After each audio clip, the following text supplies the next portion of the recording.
Hello and welcome to Asia News Today, Tuesday, second day of the week, and we do this 5 days a week. Please tell your friends about it. Also, you can subscribe to the channel, click the like button if you like the program.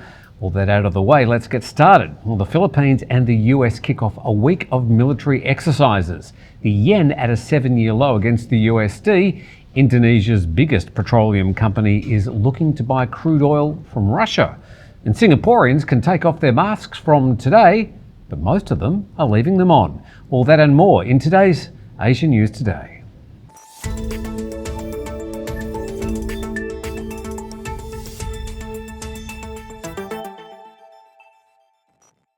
Nearly 9,000 soldiers from the Philippines and the US are participating in the largest ever joint military drills as the two longtime allies do some high-level sabre rattling amid fresh tensions in the disputed South China Sea.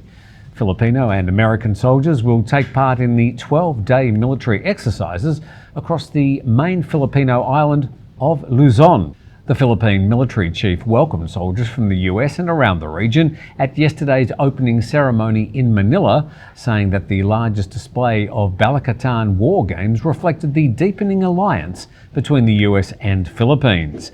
The exercises will cover maritime security, humanitarian assistance, disaster relief, amphibious operations, and counter-terrorism. Manoeuvres have been focused on potential conflict in the South China Sea, which China claims almost in its entirety. Since taking power in 2016, outgoing President Duterte has pivoted to China, but has faced pushback from voters who remain wary of China's territorial ambitions in the disputed waters. The Japanese yen has dropped to a 7-year low as the Bank of Japan pushed back against the global trend for tighter monetary policy. The move has provided speculation that the Japanese central bank could intervene and push up the local currency for the first time since 1998. The yen dropped more than 2% against the US dollar yesterday, with traders expecting even more drops ahead. It's already fallen more than 7% against the USD so far this month. Now, currency analysts in Tokyo say that their clients are asking if the rapid slide in the yen could trigger some intervention by the Ministry of Finance for the first time since 1998. Such a move would mark a shift for the Bank of Japan, which has a long record of only intervening to weaken the yen. Indonesian national energy company PT Pertamina is considering buying crude oil from Russia as it looks around the world for oil for a newly revamped refinery. Speaking at a parliamentary hearing, the company's CEO said that Pertamina saw an opportunity to buy from Russia at a good price. Speaking to the hearing, she said that politically there was no problem as long as the company we're dealing with was not sanctioned. She also shared that PT Pertamina had also discussed the payment arrangements which may go through India. Indonesia holds the G20 presidency this year and says it will remain neutral amid the Russia-Ukraine conflict, which has sparked the biggest humanitarian and geopolitical crisis in Europe since World War II. But the Indonesian government has raised a number of concerns about the invasion, but has stopped short of condemning it. South Koreans are really starting to get into coffee, such that imports of coffee surged more than 24% in 2021 to hit a new all-time high. The value of South Korean coffee imports stood at around US $916 million last year.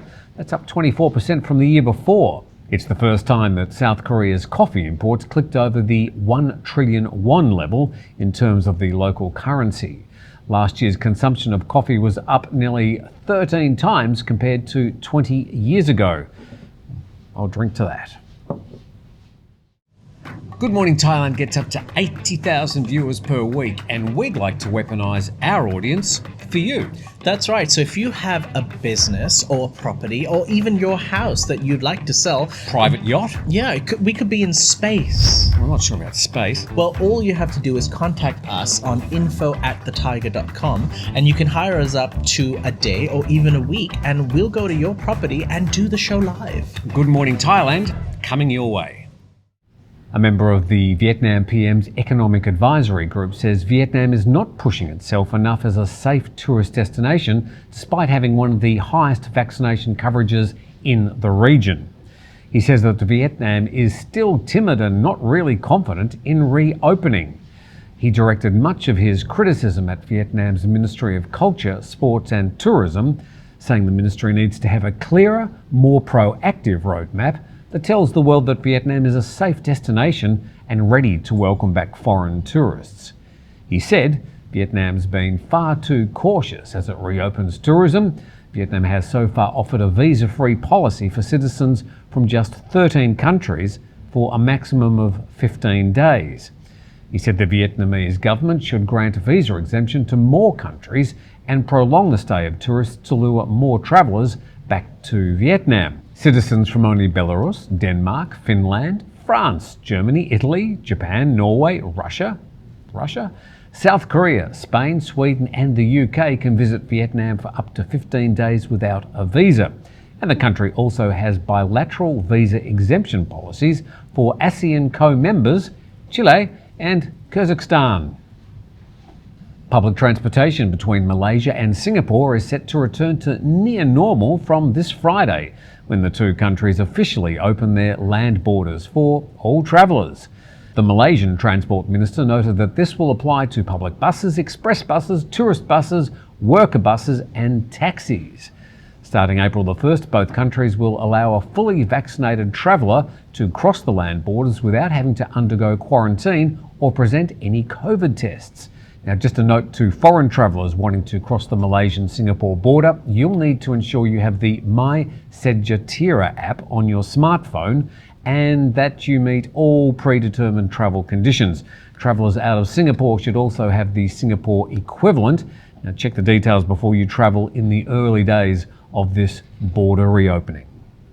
And whilst we're in Singapore, today is somewhat of a turning point in the island's pandemic response, where there used to be signs stuck to tables blocking off seats for 5 people at hawker centres and coffee shops. Tables are now permitted to sit groups of 10. And although masks are optional outdoors in Singapore from today, as long as you're still about 1 metre apart, most people still seem to be masking up whilst in public.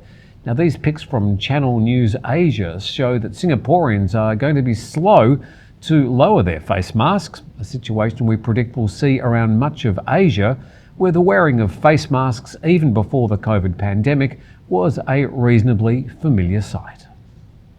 That's all the main news from around Asia over the past 24 hours. We do this 5 days a week. By the way, you can pick up our fancy Thaiger mugs, other Thaiger merchandise, got t-shirts, paintings, a few other things, at thethaiger.com/shop. And there's a link in the description underneath this video. Thanks to all the team working on the program. Thanks to you for watching. We'll have another Asia News Today tomorrow.